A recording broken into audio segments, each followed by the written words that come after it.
আসসালামু আলাইকুম। সাজ্জাদ কাদির। এই মুহূর্তে আমি আপনাদের সঙ্গে আলাপ করতে চাই আমার সোনার বাংলা আমি তোমায় ভালোবাসি কিভাবে আমাদের জাতীয় সঙ্গীত হলো এই প্রসঙ্গটি নিয়ে হঠাৎ করে আলাপ করবার কারণটা হচ্ছে আপনারা সবাই জানেন, ইতিমধ্যে জেনে গেছেন যে 3 সেপ্টেম্বর 2024 বাংলাদেশ জামাতে ইসলামের সাবেক আমির অধ্যাপক গোলাম আজম পুত্র ব্রিগেডিয়ার জেনারেল অবসরপ্রাপ্ত আবদুল্লাহ হিল আনাম আজমি আমাদের জাতীয় সঙ্গীত নিয়ে প্রশ্ন তুলেছেন। তিনি বলেছেন যে আমাদের যে জাতীয় সঙ্গীতটি এটি আমাদের স্বাধীনতার পরিপন্থী, তাই তিনি বর্তমান সরকারের নিকট এটি বাতিল করবার দাবি জানিয়েছেন এবং নতুন জাতীয় সঙ্গীত নির্ধারণের আবেদন বা নিবেদন করেছেন। একজন স্বাধীন দেশের স্বাধীন নাগরিক আবেদন নিবেদন করতে পারেন, বিভিন্ন স্বাধীন মতামত দিতে পারেন, স্বাধীন কথা বলতে পারেন, তবে জাতীয় সঙ্গীত যেহেতু এটি একটি রাষ্ট্রীয় বিষয়, শুধু তো রাষ্ট্রীয় বিষয় বললে ভুল হবে না, এটা সাধারণ কোনো প্রজ্ঞাপন দিয়ে জারি করা নয়, এটি সংবিধান স্বীকৃত একটি বিষয়। সংবিধানের প্রথম ভাগের 4th অনুচ্ছেদের 4(1) বলা আছে আমার সোনার বাংলা আমি তোমায় ভালোবাসি এই পংক্তিমালার প্রথম 10 লাইন জাতীয় সঙ্গীত হিসেবে নির্ধারণ করা হয়েছে। তো এই সংবিধান স্বীকৃত বিষয় নিয়ে প্রশ্ন তোলা যায় কিনা সেটি দেশের প্রচলিত আইন আছে, সরকার আছেন, তারা দেখবেন। আমি বলতে চাই যে এটি কি এই জাতীয় সঙ্গীত বা এই যে পংক্তিমালাগুলো হঠাৎ করে রাতারাতি কি আমাদের জাতীয় সঙ্গীত হয়ে উঠেছে? নিশ্চয়ই নয়, কারণ এই পংক্তিমালাটি মালাগুলো রচিত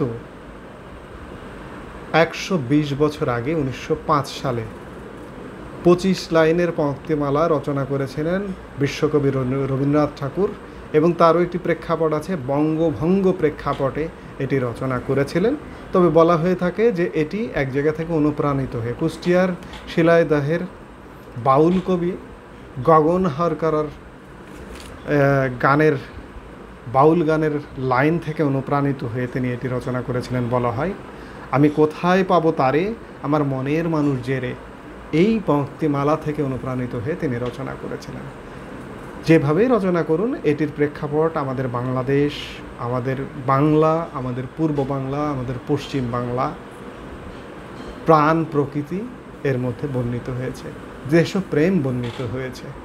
এটি সঠিক আসলে দিন তারিখ কবে রচিত হয় সেটি সঠিকভাবে পাওয়া যায় না, কারণ বলা হয় যে এটির পাণ্ডুলিপি হারিয়ে গেছে। তবে রবীন্দ্র গবেষক এবং লেখকদের মতে এটি 1905 সালেই রচিত হয়েছিল এবং এটি 5 সালে প্রকাশিত হয়েছিল। কোনো রবীন্দ্র গবেষকদের মতে এটি প্রথম গীত হয় 1905 সালের 7 আগস্ট কলকাতা টাউন হলের একটি প্রতিবাদ সভায়। আবার কেউ বলেন 25 অগাস্ট। এখানে দ্বিমত আছে। তবে ওই বছরই এটি প্রকাশিত হয়েছিল পত্রিকায়, বঙ্গদর্শন পত্রিকায় প্রকাশিত হয়েছিল, এবং রবীন্দ্রনাথের বাউল গ্রন্থ, রবীন্দ্রনাথের একটি গ্রন্থ প্রকাশিত হয় ওই বছরই বাউল নামে। এই গ্রন্থে 1905 সালেই এটি অন্তর্ভুক্ত হয়। এরপর থেকে যেহেতু এই গানগুলি বা এই গানগুলির গানটির লাইন বা কবিতার লাইন যেহেতু দেশভক্তিমূলক, দেশপ্রেমমূলক, সেহেতু তারপর থেকে নানা রকম দেশভক্তিমূলক যে কোনো অনুষ্ঠান, দেশপ্রেমমূলক যে কোনো অনুষ্ঠানে এই লাইনগুলো গাওয়া হয়ে আসছিল। কিন্তু আমাদের বাংলাদেশের জাতীয় সঙ্গীত কীভাবে হয়ে উঠল? বাংলাদেশের জাতীয় সঙ্গীত হয়ে উঠল এটি 60 দশক থেকে, যখন আমাদের বাংলাদেশ স্বাধীনতার দাবিতে উত্তাল হয়ে উঠল। সেই সময়গুলোতেই আমাদের স্বাধীনতার বিভিন্ন দাবির যে সভা সমাবেশগুলো হতো, সেই সমাবেশগুলোতে এই গানটি গাওয়া হতো এবং এই গানটি আমাদের প্রেরণার উৎস হিসেবে কাজ করত।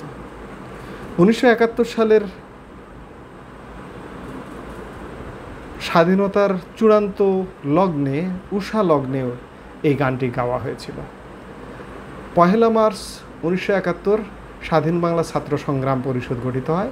3 মার্চ পল্টন ময়দানে স্বাধীন বাংলা ছাত্র সংগ্রাম পরিষদের যে জনসভাটি হয়েছিল এবং জনসভায় বাংলাদেশের স্বাধীনতার যে ইস্তেহার ঘোষণা করা হয়েছিল, সেই ইস্তেহারে আমার সোনার বাংলা আমি তোমায় ভালোবাসি এই গানটিকে জাতীয় সঙ্গীত হিসেবে ঘোষণা করা হয় এবং এই গানটি সেখানে গাওয়া হয়। গানটি গাইবার পরে তৎকালীন ছাত্রনেতা শাহজাহান সিরাজ আমাদের জাতীয় পতাকা উত্তোলন করে। এরপরে 7ই মার্চ সেই কালজয়ী ভাষণ, বঙ্গবন্ধু শেখ মুজিবুর রহমানের যে ভাষণ থেকে অনুপ্রাণিত হয়ে লক্ষ কোটি মুক্তিকামী মানুষ মুক্তিযুদ্ধে ঝাঁপিয়ে পড়েছিল, সেই ভাষণের প্রাককালেও এই গানটি গাওয়া হয়েছিল। এরপর 1971 সালের 17 এপ্রিল মুজিবনগর সরকার যে গঠিত হয়, সেই সরকারের যে শপথ অনুষ্ঠানটি হয়, সেই শপথ অনুষ্ঠানের প্রাককালেও এই গানটি গাওয়া হয়। শুধু গাওয়া হয় বললে ভুল হবে, এটি বলতে গেলে বলতে হবে যে রাষ্ট্রীয়ভাবে প্রথম এই গানটি গাওয়া হয় এবং জাতীয় সঙ্গীতের আলোকেই গাওয়া হয়, যেহেতু তখন পর্যন্ত জাতীয় সঙ্গীত ছিল না। 1971 সালে 16ই ডিসেম্বর দেশ স্বাধীন হয়। স্বাধীনতার পরে 1972 সালের 13 জানুয়ারি মন্ত্রিসভার প্রথম বৈঠক অনুষ্ঠিত হয় এবং সেই প্রথম বৈঠকে আমাদের এই গানটিকে জাতীয় সঙ্গীত হিসেবে গ্রহণ করবার সিদ্ধান্ত গ্রহণ করা হয়।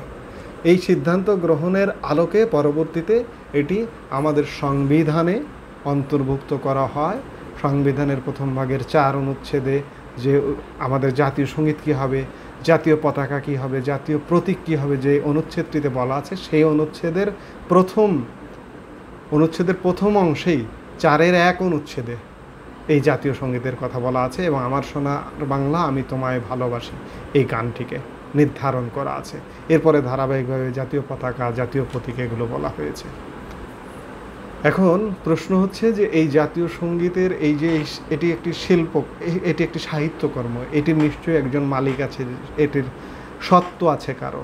রবীন্দ্রনাথ ঠাকুর মারা যাওয়ার পরে তার অনুপস্থিতিতে তার সাহিত্যকর্মের মালিককে, সত্ত্বাধিকারকে বিশ্বভারতী বিশ্ববিদ্যালয় এর সত্ত্বাধিকারী। বিশ্বভারতী বিশ্ববিদ্যালয়ের কাছেও বাংলাদেশের সেই সময়ের সরকার নিবেদন করে বা আবেদন করে যে আমাদেরকে এইটির স্বীকৃতি দেওয়া হোক, যে আমরা এটি জাতীয় সঙ্গীত হিসেবে গ্রহণ করতে চাই। তখন বিশ্বভারতী সঙ্গীত বোর্ড কর্তৃক আমাদের এই ভক্তিমালাকে অনুমোদন দেওয়া হয়। অর্থাৎ আমার সোনার বাংলা আমি তোমায় ভালোবাসি যে গানটি মোট 25 লাইন, 25 লাইনের মধ্যে প্রথম 10 লাইন আমাদের জাতীয় সঙ্গীত হিসেবে সংবিধানে রাষ্ট্রীয়ভাবে স্বীকৃতি দেওয়া হয় এবং এর যে মালিকানা তাদের কাছ থেকে স্বীকৃতি নেওয়া হয় এবং বিগত 53 বছর যাবৎ এইটি আমাদের অস্তিত্বের সঙ্গে মিশে গেছে। এইভাবেই আমার সোনার বাংলা আমি তোমায় ভালোবাসি আমাদের জাতীয় সঙ্গীত হয়ে উঠেছে। আজকে হঠাৎ করে এটিকে পাল্টানোর প্রশ্ন বা চিন্তা করাটা কতটা যুক্তিযুক্ত, যিনি চিন্তা করেছেন, যিনি ভেবেছেন, তার মস্তিষ্কের সুস্থতা এবং শারীরিক সুস্থতা আমরা কামনা করি। তিনি ভালো থাকবেন, সুস্থ থাকবেন, সেটাই কামনা করি এবং আমাদের যে জাতীয় সঙ্গীত, এই জাতীয় সঙ্গীত চলমান থাকবে সেটাই আমরা প্রত্যাশা করি।